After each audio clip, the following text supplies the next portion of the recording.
방송에서 제공하는 투자 정보는 투자 판단에 대한 조언입니다. 방송에서 제공하는 주식의 가치, 가격 상승 및 가격 하락에 대해서는 방송사에서 보장하지 않습니다.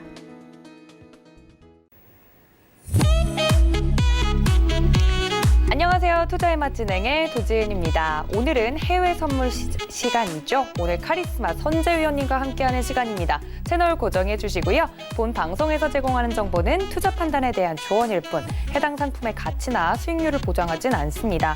또 투자의 맛은 자본시장 통합법 준수하고 있죠.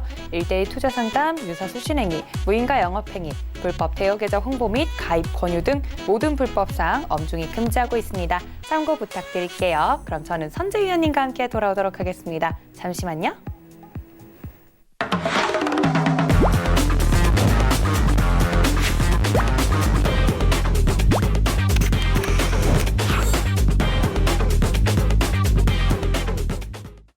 네, 오늘도 여러분들에게 해외 선물의 모든 것 알려주실 카리스마 선재님 나와 계십니다. 위원님, 안녕하세요. 네, 안녕하십니까. 네, 반갑습니다. 네, 제가 멋대로 카리스마라고 붙여드렸는데 어떻게 좀 네. 마음에 드세요, 위원님? 겸손해야 되는데요, 저희. 아니요, 네. 이렇게 해외 선물 차트 보실 때는 네. 누구보다도 날카롭게 봐주시잖아요. 네. 예. 뭐 그러면 좋다고 뭐 강압적으로 좋다고 발언하라 그러는 것 같아요. 예, 너무너무 행복하고 좋습니다. 네, 감사합니다. 알겠습니다. 네. 아니, 뭐, 제가 이 카리스마라고 이제 설명을 드렸지만, 이게 워낙에 앞서서 제시한다.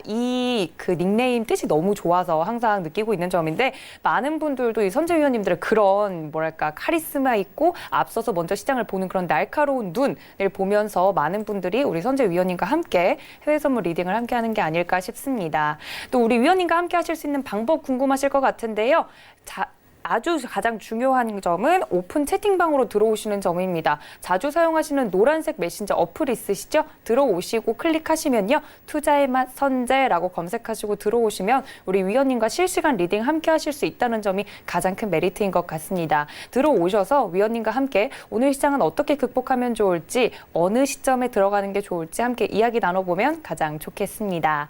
자, 위원님과 이렇게 인사까지 나눠봤고요. 오늘 어떤 이슈들이 있었는지 화면으로 먼저 만나봐야겠죠? 이슈 보겠습니다. 네, 첫 번째 이슈입니다. 국제결제은행이 중앙은행 경기부양책은 금융시장을 왜곡시킨다고 경고했습니다. 두 번째 이슈입니다.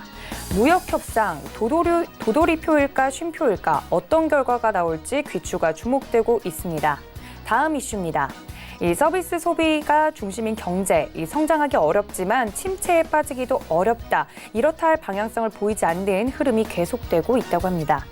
마지막입니다. 4분기 유망 종목으로 반도체와 중국 소비주가 꼽히고 있습니다. 그 이유를 알아보도록 하겠습니다. 네, 오늘 이렇게 4가지 이슈 살펴봤는데요. 첫 번째 이야기로 먼저 넘어가 보도록 하겠습니다. 중앙은행 경기부양책은 이 금융시장을 왜곡시킨다고 이제 다들 걱정을 하고 있는데, 저번에도 말씀을 해주셨지만 위원님, 각 국마다 이제 중앙은행들이 경기부양책을 내놓고 있지 않습니까? 네, 저번에는 일본의 금리 정책에 대해서 자세히 설명해 주셨던 것 같은데, 이렇게 중앙은행 경기부양책에 대해서 우려 섞인 목소리가 나오는 이유가 뭘까요? 실질적으로 지금 저희가 몇 주째 가끔 언급되는 내용들 거의 저는 비슷하다고 이해가 됩니다. 전반적으로 현대통화이론 정책에 따라서 국채를 자국에서 매입을 하고 계속적으로 통화를 찍어낼 수 있다는 관점들이 커진 거는 실제적으로 그렇게 하고 있는 나라들이 있기 때문에 그렇죠. 근데 지금 사실은 문제는 그렇죠. 이제 경기부양을 위해서 국채를 각각 중앙은행들이 사놓고 그 정책적인 그런 매입을 했기 때문에 실제적으로 국채나 모든 그런 자금들이 큰 딜러들이 아직 많이 남아 있고 실제적으로 이제 이렇잖아요. 시장에서 우리가 물건을 하나 사더라도 각각의 가정들이 소비를 다양하게 하는 게 가장 가격 자유경쟁이나 시장 경쟁이 이렇습니다. 가격을 섣불리 예측하지 못하는 게 자유경쟁이라고 보거든요. 근데 실제적으로 어느 사재기가 일어나든지 아니면 어느 기업에서 뭔가를 싹 사들어 사들이거나 아니면 어떤 이슈 때문에 뭐 사재기가 일어났다. 그러면 그건 이제 시장 경제에 문제가 되는 거거든요. 이제 네. 가격이 폭등하든지 아니면 뭐 무슨 뭐 때문에 뭐 우리가 돼지고기를 안 먹는다든지 뭐 무슨 일이 나면 가격이 또 하락한다든지. 근데 실제적으로 큰 딜러들이나 뭐 국가에서 그렇게 사들였기 때문에 그거에 대한 이제 환매나 뭐 그런 게 일어났을 때는 굉장히 큰 혼란이 가중될 수 있다고 보는 거겠죠. 뭐 실제적으로 우리가 뭐 트럼프 대통령 자체가 뭐 시장을 많이 혼란시켰다고도 하는데 실제적으로 지금 큰 글로벌 경기 위기에 대한 이슈 같은 게 지속적으로 뭐 그렇게 나온다고 봐야죠. 실제 뭐 10년 동안 부양책을 펼쳤다가 테이퍼링, 그 다음에 다시 테이퍼링이라는 것 자체는 각각의 자국이 이제 글로벌 경기가 알아서 자립할 수 있는 상태가 됐다 그래서 시작을 했는데 시작하자마자 바로 꼬꾸라진 거 아닙니까? 갑자기 부양책에 대한 이슈들이 나오기 시작했죠. 그럼 뭐 이 상황에서는 굉장히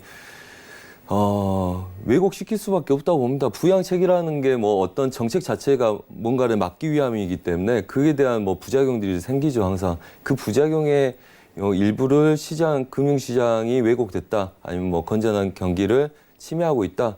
그렇다고 하면 그건 뭐 정해진 룰이라고 보고요.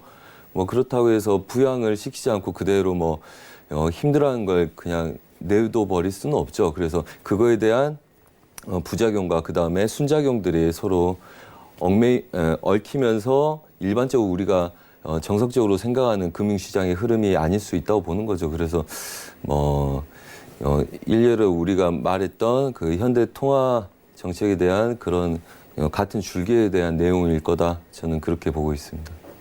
네, 맞습니다. 의원님께서 말씀해 주신 것처럼 이렇게 경기가 안 좋은데 손을 놓고 있으면 그건 그거대로 문제고 또 이렇게 정부가 나서서 이 경기 부양책을 조금 실행을 하려고 하면 이 시장 자체가 가지고 있는 좀 자생력을 해친다라고 전문가들은 이야기를 하곤 합니다. 이건 또 저번 주에서 말씀해 주셨던 것처럼 우리나라만의 문제는 또 아닌 문제니까 한 번쯤은 짚고 넘어가야겠다고 생각을 해서 이슈로 꼽아봤습니다. 그렇다면 다음 이슈로 넘어가 볼까 합니다. 다음 이슈는 가장 이제 좀 와닿는 이슈일 것 같아요. 오는 10날 미중 무역 협상이 이제 재개가 될 텐데 이번에도 뭐 딜이 있긴 있을 건데 그게 스몰 딜일 거냐 빅 딜일 거냐를 가지고 많은 전문가들이 좀 이러쿵저러쿵 이야기들을 시나리오를 내놓고 있는 것 같아요. 그 미중 무역 협상 잘 될까요, 위원님?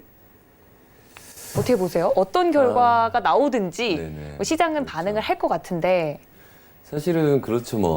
뭐 가장 큰 문제는 이제 뭐 스몰딜이냐 빅딜이냐 하는데 갑자기 노딜 상황이 오는 때가 네네. 가장 문제죠. 그렇죠, 맞아요. 실제적으로 저희 트레이딩하는 입장에서 뭐 이렇습니다. 가장 뭐 유리한 자리 기다려서 배팅하는 것처럼 사실은 스몰딜이든 빅딜이든 그 안에서 마딜을 약간 스몰딜이라도 나오겠지 하고 이제 대비를 하는 거죠. 네. 그래서 노딜 상황을 대비해서 가장 작은 리스크를 기다렸다가 이제 배팅을 하는 수밖에 없는 상황인데 네.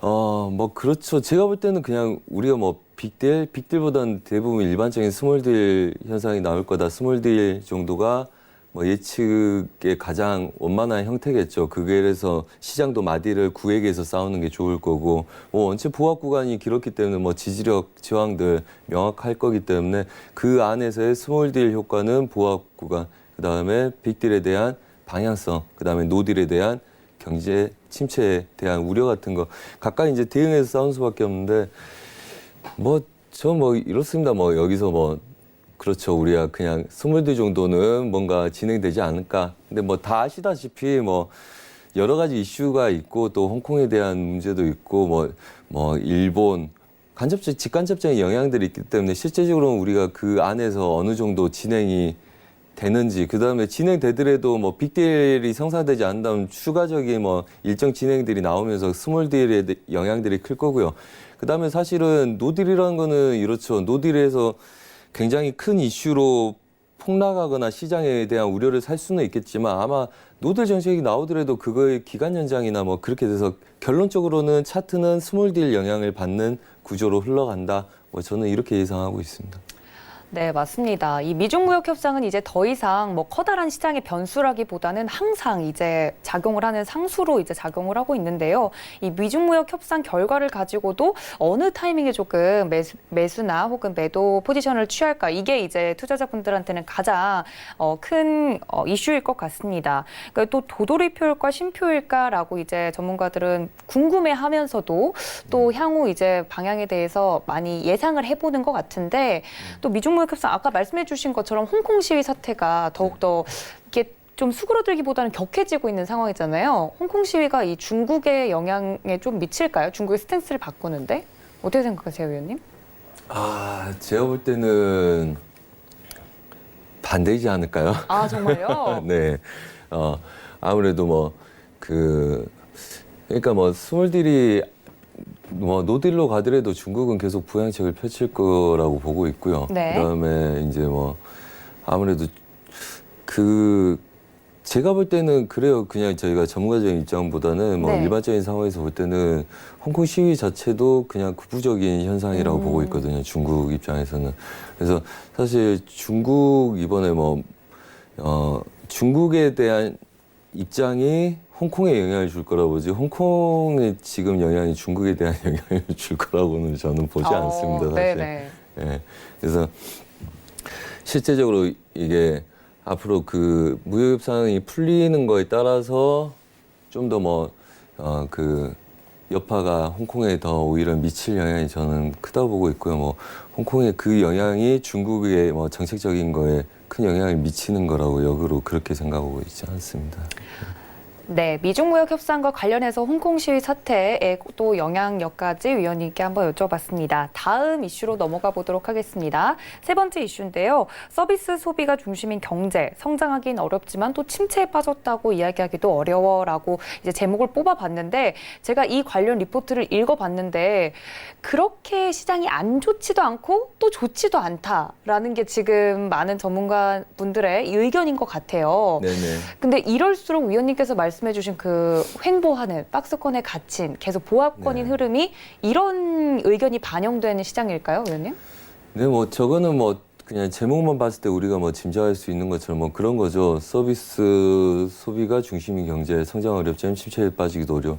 실제적으로 이제 선진국 같은 경우는 돈을 많이 찍어냈단 말이죠. 네. 그래서 일본과 미국, 일본 같은 경우는 국채 거의 40%를 국가에서 가지고 있고, 미국은 20% 정도. 그래서 부양책을 거의 우리가, 여러분들 해외 선물이 우리 진짜 합법적으로 들어온 지가 한 10몇 년 안 됐습니다. 근데 그렇죠. 그 전에 이슈부터 보면 그 전에 여러분들이 부양책의 그리스존 위기 그런 걸 겪으면서 지나왔을 거란 말이에요. 그래서 여러분들이 겪었을 때 이 테이퍼링이나 금리 인상에 대한 거는 생전 처음 겪는 거죠, 실제적으로.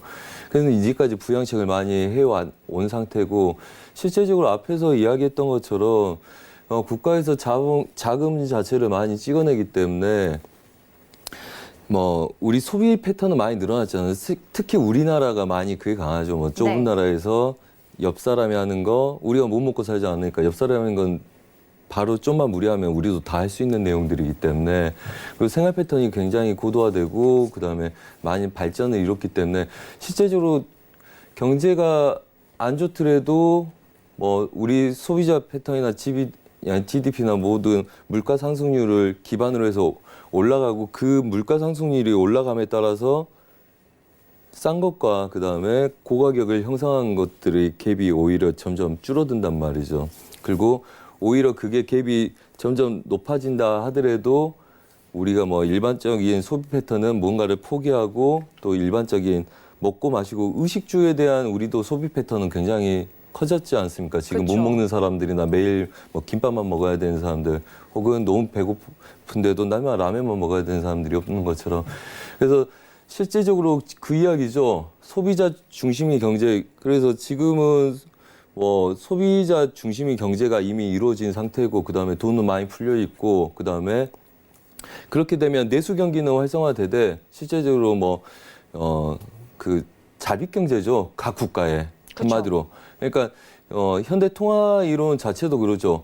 그 외부와 같이 무역을 하는 데 있어서는 신용이 중요하고 신용이 있고 나라에 대한 자립성이 어느 정도 갖춰지면 돈을 무작위로 찍어서 그게 대외적으로 이렇게 터지지 않을 때까지는 부양책을 써도 되는 이론이다. 뭐 이렇게 간단하게 이해하셔도 되는데 뭐 그 내용이지 않겠습니까? 소비 중심인 체제이기 때문에 침체에는 빠지기 어려운 거죠. 그렇죠. 잘 먹고 잘 살고 그다음에 그 소비 패턴이 높아지지 않지만 내수 경기는 계속 돌아가기 때문에 그래서 내수 경기가 돌아가면 실제적으로 경기 침체가 온다고 지금도 느끼고 계속적으로 우리 어릴 때부터 올해는 어려울 거야. 괜찮아. 걱정 마. 내년엔 더 어려울 거야. 그래서 계속 네. 어려웠었거든요. 저희 커갈 때도 날마다 어렵지.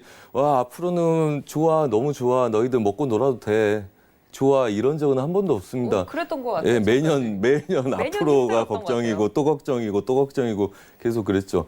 그래서 뭐 경제 성장 자체는 어렵지만 저것도 현대 통화 이론에 대한 부합한 내용이라는 거죠. 경제 성장 자체는 하기 어렵고 그다음에 국가의 부채를 인정하되 대신 침체에 빠지지 않기 위해서 부양책을 펼쳐도 된다는 이론이기 때문에 똑같은 내용이라고 보시면 좀 더 이해가 되지 않을까 싶습니다. 한마디로 내수 경기는 살리되 그다음에 부채를 갖고 있되 침체에 빠지지 않게 한다. 그래서 우리가 뭐 돈을 빌려서 밥을 먹고 뭐 하더라도 그게 미래에 계속 갚아나가면 되기 때문에 지금 돈을 빌리지 말고 지금 배고프고 지금 힘들어 하지 말자는 게 현재 통화 이론의 또 어떤 면모이기 때문에 그거에 대한 같은 내용으로 저는 이해를 하고 있습니다. 네, 저는 이렇게 이도저도 아닌 이야기가 가장 이제 좀 받아들이기 힘들었는데 위원님께서 또 현대통화 이런 이야기를 해주시면서 설명을 해주시니까 왜 어떤 맥락으로 이런 이야기가 나왔는지 알겠다, 좀 이해가 되는 부분이네요. 그럼 마지막으로 이제 마지막 이슈로 넘어가 보도록 하겠습니다. 마지막 이슈는 조금 더 들어가서요. 3분기가 이제 막 지나고 있는데 4분기 유망 종목으로는 이 반도체주와 또 중국 소비주가 부상하고 있다라는 기사를 좀 가지고 와봤습니다. 물론 해외 선물하시는 분들 해외 선물만 하실 수도 있지만 보통은 이제 본인의 평균 그 계좌의 이익을 위해서 이제 해외 선물과 함께 이제 주식도 함께 하시는 투자자분들도 굉장히 많으시단 말이에요. 네네. 그것도 4분기에는 어떤 종목을 조금 공략해봐야 될까 하시는 분들에게 반도체주랑 중국 소비재주가 부상한다고 하는데 뭐 다른 건 모르겠지만 중국 소비재주 같은 경우는 이제 광분제가 얼마 안 남았기 때문에 또 그런 이슈들도 같이 있지 않나 싶습니다. 위원님 이 이슈는 어떻게 보시나요? 저 이슈만 봤을 때 뭐 이렇습니다. 지금 최근에 일본이 저희를 화이트 리스트에서 배제한 상태에서 또 우리가 강점으로 갖고 있는 반도체 매년 1조 원이었나요? 1조 원 정도를 계속 투자하겠다 그래서 뭐 이제 소비자의 반도체 중심 그다음에 중국 소비주 정책으로 그러니까 중국은 이번에 노딜이 되더라도 부양책을 계속 펼칠 거라고 시장에서 본단 말이죠. 네. 굉장히 그 강압적인 부양책이라고 펼칠 거라고. 그래서 소비는 촉진이 될 거니까 중국에 대한 소비 문화, 그 다음에 저희 투자에 대한 건데, 제가 여기서 할 말은 그 관련된 종목 한번 한번 같이 한번 봐보죠. 위원님이 이렇게. 봐주시면 훨씬 더 와닿을 것 같아요. 그러면 종목들 동진케미캠 한번. 동진케미캠하고 한 두세 종목 시간 되면 한번 봐보죠. 네. 그러면 이렇습니다. 지금 상태는 동진케미캠 같은 경우는 일본상에서 많이 떴죠. 일본상에서 많이 떴는데 우선은 얘네들은 지금 움직임만 봐도 우선은 종목을 좀 견인하고 있는 역할을 하고 있다고 볼 수는 있으나 아직 2만 원대 저항대 상단부 제약들을 좀 갖고 있는 형국이죠. 아직은. 네. 그래서 우선은 얘네들 고점 2만 원대를 한 번 더 시도하는 애들을 보는 게 좋고요. 보고 나서 눌리면 얘네들은 15,000원대 구간 아래부터 지지력을 보시는 게 낫고 우선은 장기적으로 고점을 한번 높일 수 있는 흐름이라고는 보이긴 합니다. 근데 모든 종목이 이러지는 않을 거고요. 그다음에 캠트로스 한번 봐볼까요? 네. 유명한 반도체 관련주들이죠. 네네. 관련 종목이 몇 가지 있어가지고 걔네들 보는데 지금 이런 누가 이 앞전에 누가 분석을 했었나 봐요. 그러게요. 저희 몰래 네. 해주신 거예요, 위원님? 단기적인 이제 뭐 저항들을 갖고는 있습니다. 뭐 갖고는 있는데 3,000원, 25,000원.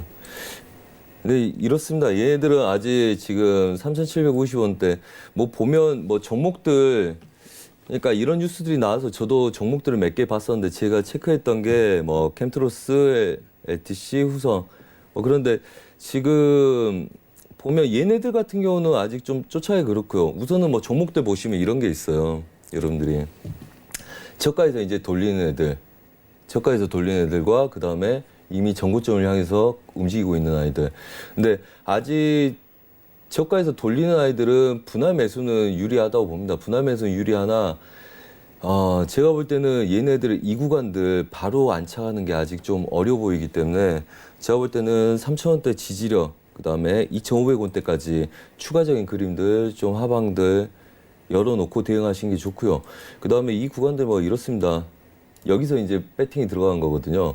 그다음에 얘를 안착하는지가 굉장히 중요하죠. 그러면 지금 다행히 대표적인 종목들, 흐름상의 종목들이 두 가지인데 하나는 고점을 향해서 먼저 가고 있고 하나는 이제 저가에서 되돌리기 시작한단 말이에요. 그러면 여러분들 뭐 이렇게 생각하시면 됩니다. 이 구조 안에서 눌림을 배팅을 못 들어가겠다. 혹은 여기서 잡고 싶은데 얘가 막혀서 출렁거릴까 봐 못 가겠다. 그러면 얘네들 단가를 3,100원대 아래다 맞출 생각으로 분할 매집을 하시면 됩니다. 그래서 다른 종목들도 그렇고 뭐 대부분 이런 두 가지 유형의 형태입니다. 지금 저가에서 대장주들이 끌고 가고 그다음에 나머지 이슈로 눌리던 구간에서 올라타는 애들. 근데 올라탔지만 이미 걔네들은 작년에 한번 무너졌기 때문에 작년 전저점을 강하게 저항하고 있는 아이들이죠. 그래서 단가를 추세 지지력들 한마디로 올해 초 저가 아래 한마디로 지금 뭐 1,000원짜리가 1,200원까지 떴다 그러면 한 800원대 분할에 지금 자리 오늘 올해 저가의 지지력을 배팅 들어가는 단가 맞추는 물량 맞추는 싸움들이 필요하다 이렇게 보시면 되고요. 여튼 뭐 이슈는 있기 때문에 유망 종목으로 반도체 매년 투자하겠다는 거는 뭐 굉장히 중요한 거죠. 그리고 뭐 여러분들 아시겠지만 뭐 반도체가 또 한번 또 고개 번쩍번쩍 살포시 들 때가 됐기 때문에 기술적인 반등, 특히 저항을 누르는 아이들, 그다음에 돌파하기 전에 막 시작하는 아이들은 그냥 들어가시면 되고요. 저항을 갖고 있는 애들은 항상 단가를 맞춰서 얘네들이 성과를 보일 때까지 한 3, 4년 길게 쭉 끌고 갈 수 있는 그런 매매 전략을 세우는 게 좋겠다. 이 정도만 말씀드리겠습니다. 네, 위원님께서 이슈에 맞는 이 반도체 관련주들과 또 중국 소비재주까지 차트를 보면서 설명을 해주셨습니다. 이렇게 오늘 시장 이슈는 마무리를 하도록 하고요. 이제 본격적으로 종목별 리딩에 들어가도록 할 텐데 위원님께서 말씀해주신 것처럼 시장에서는 이 미중 무역 협상을 가지고 좀 스몰 딜로 가면서 거기에 따라서 이제 시장이 움직이지 않을까라고 많은 분들이 예상을 하고 계시다고 했는데 또 이것과는 별개로 크루드오일 같은 경우는 따로 이슈가 없었어요. 네네. 어떻게 마감이 됐나요, 위원님?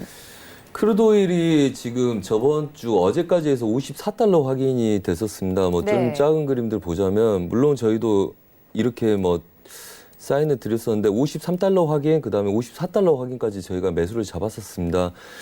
우선 근데 54달러 넘어가는 거에 대한 문제가 뭐냐면 자, 그림을 쭉 크게 보시면 굉장히 많이 밀렸었죠. 많이 밀렸는데 이게 55달러라는 마디가가 있죠. 그러면 지금 중요한 거는 55달러를 앞으로 정착할 거냐 아니면 50달러를 깰 거냐에 대한 싸움이죠. 그래서 이제 저희가 54달러부터는 추격 매수를 배제해라. 오히려 매도 칠 수 있는 구간이다. 55달러를 치지 않을 거면 얘네들은 54달러부터 무너지기 시작할 거다. 그리고 오늘 자리는 2.30대가 굉장히 중요하다고 말씀드렸습니다. 지킬 거면 이 안에서 지켜야 된다. 근데 지금 굉장히 약한 상태죠. 한마디로 뭡니까? 우리가 위에서 최고가에서 매도로 끌고 왔을 때 54.50을 목표로 끌고 왔었죠. 그 다음에 저희가 계속 약하다고 하는 이유는 54.50을 무너뜨렸기 때문입니다. 그리고 또 반등 54달러에서 잘 못 지키고 또 출렁거리고 있죠. 그 생각 외로 지금 뭡니까? 여러분들. 뭐 이 선이 시장에서 맞다고 볼 수는 없으나 이런 기준으로 봤을 때 이 차트들은 이 정도 내에서 그냥 지키고 싸우면 됐었죠. 오늘 이 구간을 굳이 무너뜨릴 이유가 없었습니다. 한마디로 이렇게 된다면 지금 현재 상태에서는 55달러를 정착할 만한 이슈가 좀 부재한 상태다 이렇게 보고 있고요. 네. 특히 지수 같은 경우 추종을 많이 하는데 지수 자체가 지금 현재 상태 좀 약하기 때문에 크루드 오일이 고가에 대한 지수 눌림에 대한 두려움을 좀 갖고 있겠죠. 지수는 완전 삼각수렴에 들어가 있는 형태지만 그래서 크루드 오일 같은 경우는 뭐 이렇죠. 예전에 뭐 오일 쇼크라 그래서 뭐 진짜 민망하죠. 오일 쇼크라 해놓고 다 누른 상태에서 55달러 다 깨고 내려왔으니까. 네. 근데 이거는 갭 보정을 하자면 실제적으로 고점을 돌파 못한 상태에서 누른 거기 때문에 뭐 다시 확인하러 왔다고 보시면 되고요. 지금 이슈는 뭐 특별한 거 없습니다. 한마디로 여러분들 볼 거는 매수가 약하다. 매수가 약한 상태고 저번에 말씀드렸죠. 갭이 이만큼 떴기 때문에 실제적으로는 고점을 넘어가지 못한 상태에서 저점을 깨고 있는 거다. 이 차트들은. 그래서 지금 이 구간에서 50달러를 깨지 않고 51달러 지지력에서 뭐 물론 저희도 매수를 쭉 끌고 갔었습니다. 53달러, 그다음에 54달러. 근데 지금 오늘부터는 다시 눌림이 굉장히 강하죠. 그래서 하단부 지지력들 계속적으로 건드릴 수 있는지를 봐야 되고 오늘 지금 이 정도 상태라면 51.50대부터 30대 지지력들 여러분들 미장에서 지켜주는지를 보셔야 됩니다. 물론 하방 제일 중요한 건 이거예요. 이걸 잡았더라도 계속 끌고 갈 수 있느냐죠. 모르긴 몰라도 지금 얘네들 매수를 계속 유지해서 수만 달러를 벌다가 다시 내뱉는 분들도 계실 거라는 거죠. 그래서 지금 여러분들이 고려하셔야 될 거는 얘네들이 저가를 깨지 않고 이걸 유지해서 버텨주느냐입니다. 그리고 지금 상태에서 보면 또 뭐 이것도 어차피 오차가 있는 거지만 그래서 이 구간들이 힘이 빠졌다는 거죠. 채널 상단부를 지키지 못하고 하단부 자체를 못 버텼다는 거죠. 자, 오늘 미장에서 중요한 게 뭐겠습니까? 9시 반대 갑니다. 오늘 52.30대 다시 제한착 여부죠. 어차피 지금은 밀린 상태입니다. 그렇다면 가장 좋은 건 이렇습니다. 오늘 힘이 약하기 때문에 위에서 매도를 못 쳤다면 추가적으로 작은 그림들, 추가 그림을 좀 더 열어놓고 대응한 게 좋다. 그래서 뭐 지금 지지력들도 좋고 뭐 다 좋습니다. 그래서 미장 전까지 여기서 혼조세를 띄겠죠. 중요한 건 뭡니까? 내려온 아이들 아시아 시장까지 되돌린 걸 보시던지 아니면 52.30대 안착 여부를 보시고 대응하시는 게 좋다. 그래서 지금 상태는 큰 시장은 55달러 정착이냐 50달러 다시 깨느냐의 상태에서 그냥 위아래 출렁거린 그림으로 마감됐고 그래서 54달러에 51달러 지지력 그래서 50달러 55달러 각이 100틱 전에서 위아래 출렁거리고 보합권에 들어서 있는 그림이다. 이렇게 이해하시면 좀 더 매매하는데 좀 더 수월하고 이해가 좀 더 잘 되시겠죠. 대응이. 뭐 그렇게 이해하시면 될 것 같습니다.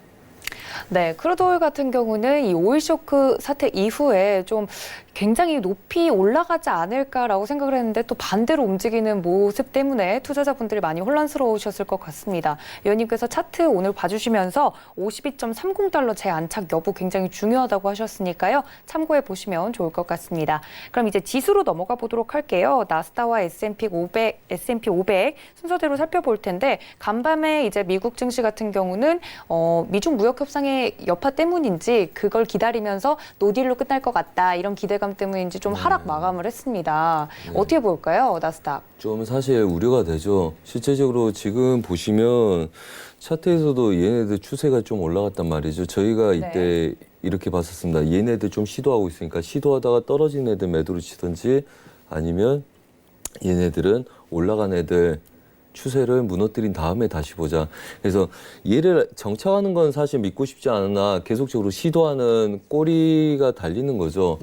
물론 가로저항점은 굉장히 강합니다. 뭐 나스닥 같은 경우는 7,800 지수 굉장히 중요한 매물대이기 때문에 얘네들을 계속 맞고 싸운 애들은 성공을 했죠. 물론 오차는 중간에 한 번씩 생겼었습니다.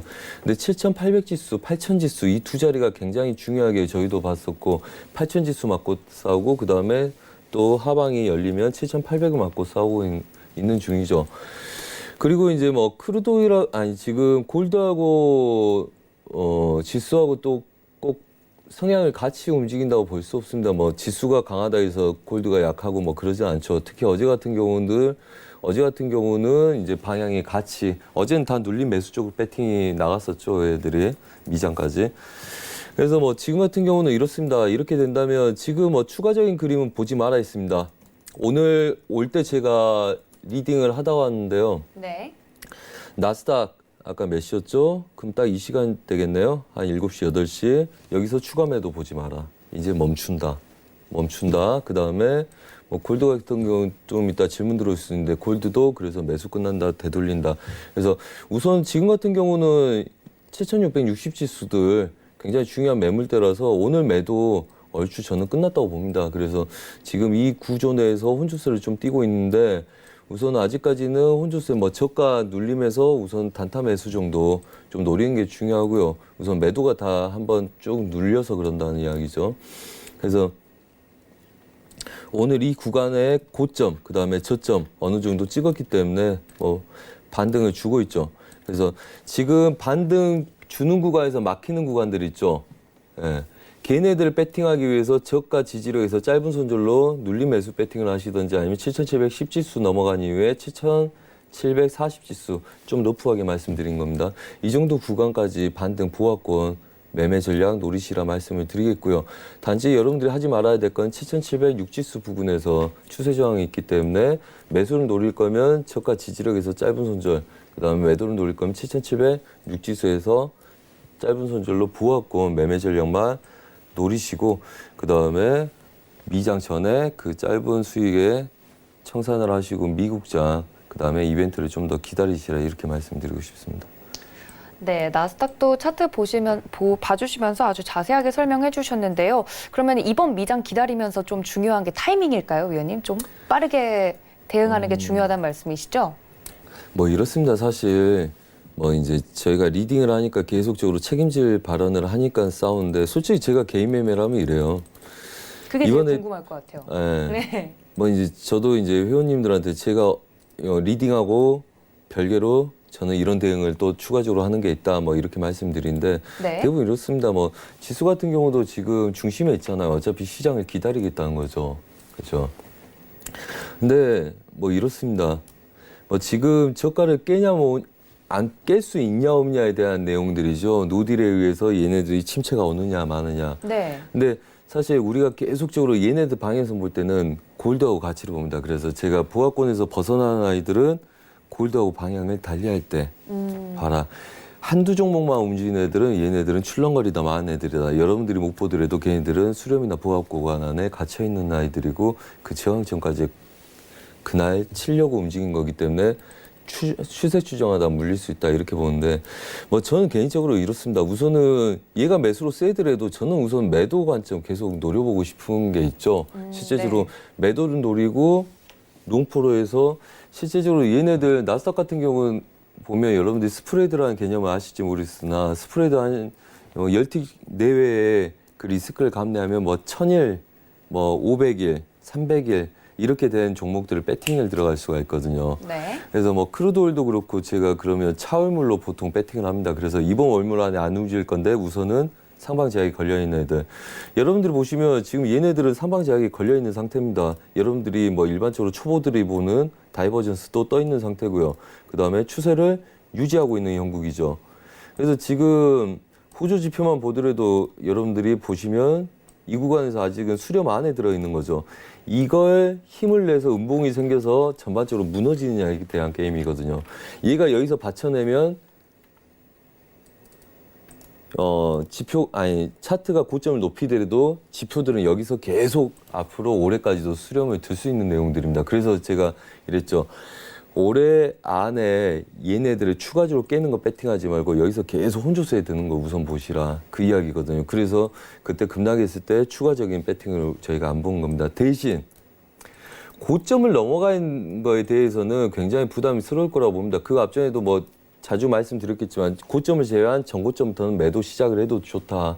걔네들은 월물에 대한 기감 그러니까 뭐 월물이 뭐 충분히 남아 있다면 혹은 차월물이나 차차월물을 대응하면 얘네들은 눌림을 대응 못할 건 없죠. 왜냐하면 시장에 우려가 있기 때문에 한마디로 부양책을 아무리 펼친다 해도 부양책은 방어적인 효과이기 때문에 지금 뭐 중간 아래서부터 이 구간을 쫓아가면 좀 부담되겠죠. 사실은. 근데 데일리 매매에서는 이 구간들 혹은 추세 저항에 대한 저항들, 그건 여러분들이 지속적으로 한 번씩은 눌러 보셔야 된다고 봅니다. 이런 구조에서. 그래서 실제적으로 지금 같은 상황에서도 뭐 7,600 지수 확인까지는 지속적으로 매도를 여시고, 매수를 잡으시려면 여러분들은 전반적으로 7,600 지수 지지력부터 시작할 수 있는 거죠. 그래서 뭐 이런 구조의 그림들은 이렇습니다. 제가 딱 보면 7,750 지수 저항에 7,600 지수 저항에 부합 혼조세 매매 전략을 꾸리는 게 가장 현명하겠죠. 물론 30분 붕어니까 뭐 그 정도 큰 건 나도 말할 수 있겠다 하지만 전반적으로 분석하거나 보면 얘네들이 보는 거는 그런 구조라고 보시면 됩니다.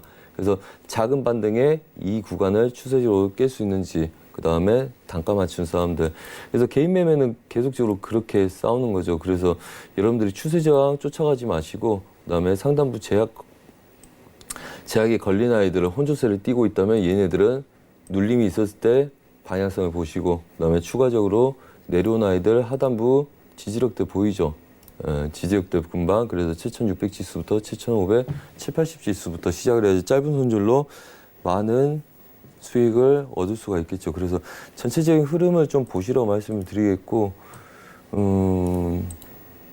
그냥 우리 차트 보는 거였죠. 특별한 질문 제가 까먹었습니다. 아, 네. 그래서 아닙니다. 이 정도의 흐름들의 채널이 보이죠, 여러분들. 네. 그래서 우선은 매수로 가고 싶을 때는 중심 지지력하고 위에서 계속 노는 싸움들을 하고요. 그 다음에 한번 빠졌지만 얘네들 저가를 깰 만한 명분이었기 때문에 다시 올라타기 시작해서 위에서 놀고 있는 거기 때문에 이 구조에서의 부합 싸움들, 뭐 이래저래 어떻게 보든 그 구조의 부합 싸움이기 때문에 데일리 매매에 최적화된 자리만 여러분들 한 번씩 잡으시면 뭐 저희 하는 것처럼 뭐 어렵지 않게 뭐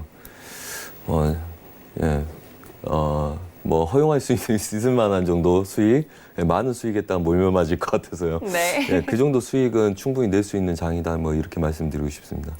네, 아무래도 이제 개인 투자자분들이 가장 궁금한 게 우리 위원님들은 어떻게 이런 상황에서 대응을 하느냐, 혹은 차트를 어떻게 보고 있느냐, 이런 부분을 가장 궁금해하실 것 같아서 제가 대표적으로 질문을 드렸습니다. 다음은 S&P 500으로 넘어가 볼 텐데 나스닥보다 무거운데 우리 S&P 500 같은 경우는 좀 하락폭이 더 컸어요, 나스닥보다. 네. S&P 500은 어떻게 대응하는 게 좋을까요, 위원님? 네, 한번 차트 좀 열어볼게요. 네, 뭐 전체적인 흐름이나 방향성은 비슷하겠죠, 여러분들. 네, 비슷하고 이제 이동에 대한 구간들이 좀 다르다 뿐이죠. 아무래도 뭐 힘의 여력이 다르니까요. 그래서 실제적으로 얘도 비슷한 상황이죠. 얘네들은 예전에 고가에 전고가를 좀 넘어갔다 왔습니다. 실제적으로 매수로 칠 때 우량 종목들을 갖고 주식 배팅을 한다고 이해하면 쉽게 이해가 되겠죠. 자, 지금 이 구간에서 얘를 계속 넘어가려다가 못 넘어가고 실제적으로 이 구간이 빠졌죠. 지금 보면 2,940 지수들. 네. 그래서 2,940부터 50 지수는 저항 구간이죠. 그래서 뭐 상식적으로 얘네들 배팅할 때 뭐 이렇습니다. 이렇게 보면 수렴에서의 중심 구간이 2,950 지수 정도가 될 거고요. 그 다음에 완전하게 뭐 S&P 같은 경우는 수렴으로 보기 굉장히 좋죠. 그 다음에 2018년 4월 달 고점을 형성한 구간들이 지금의 중심인 자리들. 그래서 뭐 큰 그림들은 뭐 다들 이해하고 계실 건데 중요한 매물대는 얘네들은 3,000 지수, 그 다음에 뭐 이런 구간들이 있죠. 지금 보면 여러분들 이 구간들 뭐 점선으로 표시돼서 월물이 바뀌어서 좀 이렇게 보일 수는 있으나 지금 제일 중요한 건 뭡니까? 2,950 지수 아래로 내려왔다는 겁니다. 한마디로 야금야금 고점을 낮추기 시작하면서 얘네들이 낮아졌죠. 그럼 나스닥 같은 경우는 왜 얘를 배팅하다 무너졌고 얘네들은 그냥 무너졌습니까, 여러분들? 얘네들은 고점을 높여서 버티다가 무너진 거고 혼조세. 그래서 나스닥이 매수를 빨리 이번에 쳤던 거는 시장이 혼조세라는 걸 다 인지하고 있다는 거죠. 그래서 하이리스크 하이리턴에 배팅했다는 거라고 이해를 하시는 게 좋다고 봅니다. 그래서 뭐 크게 빨리빨리 움직이고 빨리빨리 빠져나올 수 있는 종목들을 선별했다는 거죠. 그게 이제 S&P보다는 이번 반등은 그래서 나스닥이 좀 더 컸다고 보시면 되고, 중요한 거는 아까 좀 전에 말씀드렸다시피 2,950 지수에서 빠진 상태에서 얘네들 매물대 어디 있습니까? 2,800 지수, 그 다음에 중심 매물대가 보통 한 이 정도 보이겠죠. 2,890 지수. 그러면 지금 제일 중요한 건 뭡니까? 2,950 지수 저항을 받은 아이들이 2,900 지수를 깨고 내려갈 수 있냐 없냐에 대한 싸움이죠. 그리고 아까 말씀드렸다시피 제가 생방송 들어오기 전에 리딩했던 것처럼 지금 뭐 반등을 한 번씩 주고 있죠. 중요한 거는 이 정도 매도면 오늘 그림은 어느 정도 마무리됐다고 보고 있습니다. 그래서 매수를 안 받겠다면 매도는 어차피 반등을 기다리셔야 되는 구조고요. 뭐 이렇게 보이죠. 이 구간에서 뭡니까? 절반 저항에 바로 무너지기 시작을 했죠. 자, 그 다음에 얘네들이 하단부 지지력들을 받쳐내고 있죠. 자, 여러분들은 뭡니까? 그래서 중간 끊고 한 마디 두 마디에 부합 싸움을 해야 되는데 매도가 안 잡혀도 좋다. 2936 지수 위에서 매도를 장기적으로 좀 기다리시고요. 오늘 안 잡히면 내일까지. 그리고 아래에서 단타 뭐 짧게 1, 20만 원, 100달러, 200달러 뭐 이 정도 매매하실 분들은 아래 구간들 하방 제약에 단타 매수 정도만 살포시 노리시라 뭐 이렇게 말씀을 드리겠습니다. 그래서 지금 구조에서는 아직 뭐 이게 오늘 깨냐 안 깨냐가 굉장히 중요한 역할인데 충분히 매도로 밀 만큼 오늘 와서 멈춘 상태입니다. 그래서 뭐 추가적인 매도를 보지 마라고 말씀을 드렸던 거고 실제로 매수 수익이 조금 나 있긴 하지만 뭐 이 정도만 해도 여러분들 하루 뭐 전문직들 한 계약 기준으로 전문직들 벌 수 있는 일당의 몇 배의 수익이 나는 구조입니다. 그렇기 때문에 저가에서 되돌림 여러분들 한 1, 20만 원씩 해서라도 걔네들 보시던지 아니면 매도는 좀 위에 많이 올라온 걸 기다리시라. 한마디로 지수들 오늘 미장에서 급락이 일어나는 그리고 골드가 상승으로 올라가는 이변이 생기지 않는 이상 추가적인 매도 좀 위험하기 때문에 지금 구조에서 쫓아간 것 좀 자제하시라. 확인이 필요하다. 이렇게 말씀드리겠습니다. 네, S&P 500까지 알아봤습니다. 추가적인 매도는 위험하다고 하니까요. 꼭 참고해 보시면 좋을 것 같고요. 앞서서 계속 이제 크루드 오일과 나스닥, S&P 500까지 살펴보면서 골드랑 좀 같이 봐야 된다라고 말씀을 해주셨는데 골드가 방금 전에 큰 이변이 없으면 뭐 상승하지 않으면 큰 이변이 없을 거다 이렇게 말씀하셨는데 계속 하락할 거란 말씀이신가요? 아니요. 그 이야기입니다. 우리가 리딩할 때는 오늘 수익이 나서 또 제가 방송 끝나고 나서 또 가서 수익 나는지 그 다음에 수익 안 난 사람들은 같이 매매를 해드려야 되기 때문에 네. 오늘 제가 마이크를 잡을 때가 딱 이 윗자리에 있습니다. 최고점들. 네네. 그래서 오늘 매수가 세 보이시죠? 하지만 매수 끝났습니다. 이제부터 되돌립니다. 예? 그래서 이 되돌림은 뭐 아직 크다고 볼 수 없습니다. 제일 중요한 건 매수를 추격하지 말라는 거였고요. 그 다음에 이 추세선을 깨기 시작하면 무서운 사람들은 그러니까 뭐 오래되신 분들은 이렇게 하면 바로 올라오면 매도를 쳐서 얘를 먹을 수가 있죠. 한 50만 원 정도 한 계약 기준 50만 원 정도가 나오는 수익이죠. 근데 얘네들 깨기 시작하면 반등 시에 그냥 눌러라. 그리고 지금은 아직은 뭐 오랜 시간이 지나서 완전히 50핍 내외의 부합을 형성했죠. 네. 지금 같은 경우는. 그러면 뭐 이렇죠. 지금 같은 경우는 익절 잡고 끌고 가든지 아니면 얘네들은 1514달러 부근부터 저항을 고점을 한 번 더 높일 가정을 두고 위에서부터 공략 들어가는 게 좋습니다. 이런 상태가 되면. 그래서 처음에는 저희가 여기서 방송 들어오기 전에 여기서 밀었더라도 얘네들은 익절 잡고 마무리를 하시고요. 익절 잡고 얘네들이 추가 그림이 나오면 걔네들 봐도 1,506달러 정도만 보시는 게 좋습니다. 그리고 이제 재매도는 아무래도 추세 저항 한 번 더 친애들 기다리셨다가 지금 제가 보면 1,513.5달러, 5달러부터 4달러 저항들 또 이것도 약간 러프하긴 합니다. 뭐 생방송 중이라서. 근데 그 정도 기다리셨다가 다시 매도 전략을 좀 더 꾸리시는 게 좋고 중요한 건 이렇습니다. 오늘 화요일인데 오늘 변동성이 커서 추세가 뭐 지수 급락과 골드 매수세가 나오지 않는 이상은 이 구조에서 어느 정도 왔기 때문에 상반 경직에 하반 경직을 가지고 그냥 부합 싸움을 할 거다. 뭐 이 이야기입니다. 그래서 추세를 보고 신규로 추격하는 게임은 아직 확인되지 않았기 때문에 걔네들을 더 보지 마시라는 거고 일봉상에서 뭐 중요한 건 이거죠. 지금 이번 주 뭐 중국 무역협상, 미중 무역협상에 대한 뭐 내용들이 나오기 전까지 얘네들이 추가적으로 이 구조 안에서 혼조세를 뛸 가능성이 높습니다. 저항을 해서 무너진 것도 아니고요. 그냥 얘 수렴 구간의 중심 라인을 가지고 혼조세를 띄고 있는 그림이기 때문에 뭐 그렇게 이해하고 있다. 이렇게 이 정도로 보시면 될 것 같고요. 그래서 추가 그림은 뭐 그렇죠. 저랑 같이 하신 분들은 제가 가서 확인을 하고 배팅을 들어갈 거지만 오늘 유럽장 한마디로 아까 오후 저녁 7시 정도에 네. 오늘 칠 수 있는 안전한 구간까지의 지수 매도와 골드 매수가 일어난 상태다. 그래서 미장을 기다리고 있는데 미장 때도 돌파보다는 아마 혼조세의 가능성이 굉장히 높은 장이다. 뭐 이렇게 이해하고 있다. 이 정도 말씀드리겠습니다. 네, 보통은 이제 미장과 또 아시아 시장에만 저는 집중을 했었는데 이렇게 유럽장이 열리는 시간에도 골드 같은 경우는 움직임을 봐야 한다는 말씀해 주셨습니다. 그러면 유로 FX로 이제 넘어가 볼까 봐요. 유로 FX 같은 경우는 아까 유럽장이 이미 오늘은 마감이 시작이 됐으니까 유로 FX 같은 경우는 어떻게 좀 대응을 해보는 게 좋을까요, 의원님? 네, 유로 FX 뭐 매수로 많이 갔죠. 우리가 어차피 유로 FX는 저가부터 계속 매수를 끌고 가겠다고 말씀을 드렸었기 때문에 뭐 이제 뭐 좀 잊혀진 지 오래인데 가장 중요한 건 이겁니다. 1.1000대. 자, 이 위에서 놀기를 시작을 했죠. 그래서 매수 배팅에 눌림 배팅에 눌림 배팅. 그 다음에 이 위 구간 넘어가지 못한다. 보아 보시라 어제부터 말씀을 드렸습니다. 네.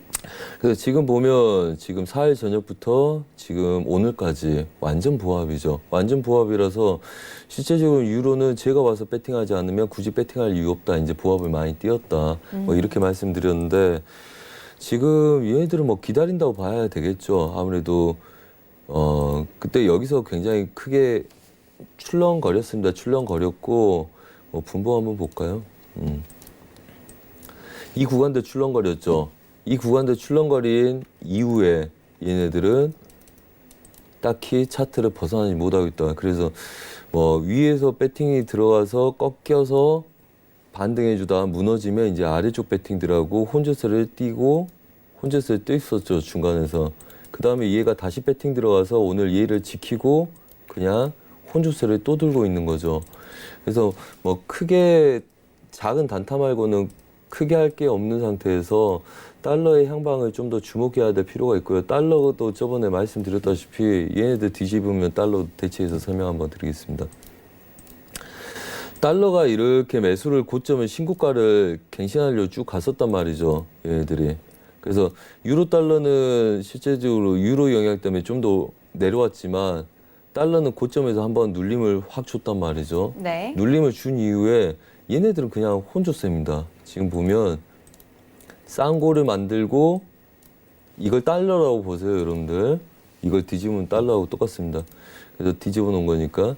그러면 지금 쌍고가를 찍은 다음에 아래 하단부 지지러 그리고 저희가 사인드린 게 달러 유로에 이거였죠. 여기서 매도에 매수에 부합 혼조세 띄인지를 본다. 그래서 우리가 달러에 대한 이슈 별로 신경을 쓰고 있지 않았습니다. 근데 얘네들은 고점을 넘어갔다가 차익을 다시 내려오고 있죠. 자, 그렇다면 중요한 건 이거겠죠. 이 쌍고점 저항을 여전히 해줄 거냐? 그럼 뒤집어서 보겠습니다. 유로 FX 이 자리들 지지를 계속 해줄 거냐죠. 예. 근데 지금 혼조세 띄고 있죠, 아직. 네. 예. 그러면 분봉해서 한번 볼게요. 추세는 유지를 하지 못했습니다. 그리고 혼조세를 한번 띄었었습니다. 상단부 제약이 걸려있죠. 근데 여기서 부합을 띄고 있습니다. 자, 이슈 나기 전에 얘네들 매수 배팅을 하려면 중간 눌림에서 지지력 배팅은 할 수 있겠죠. 네. 근데 어차피 얘네들 그 이슈를 기다리기 전까지는 부합 혼조세를 굉장히 오래 뛸 거라고 봅니다. 차라리 여러분들 이슈 나오기 전에 중간 지지력 매수, 그 다음에 분할 매수에 매수 보신 분들은 개 배팅을 하셔야 되고요.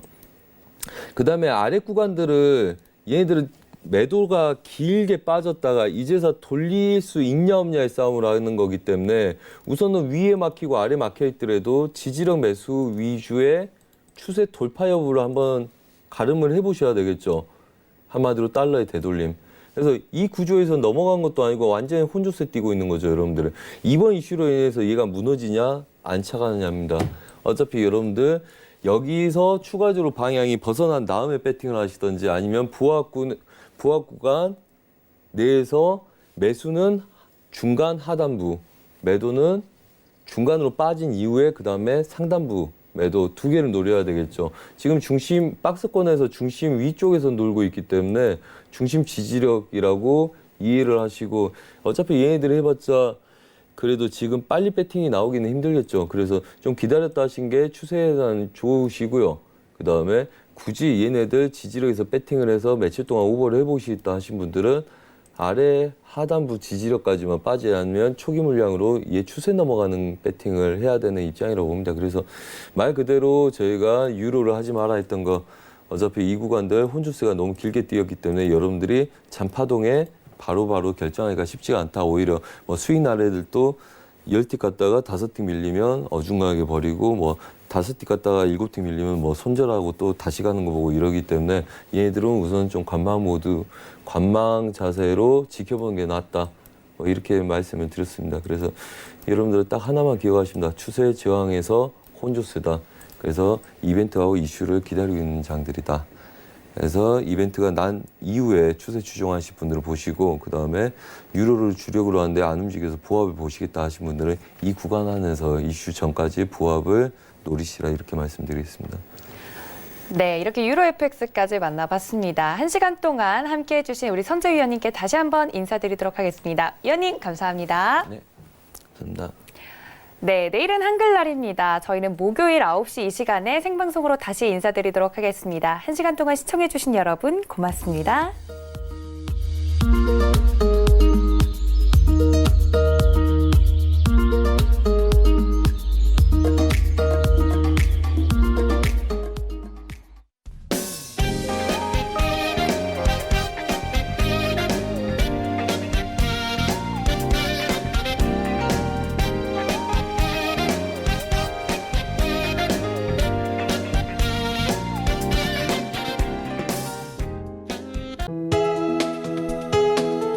본 방송에서 제공하는 투자 정보는 투자 판단에 대한 조언입니다.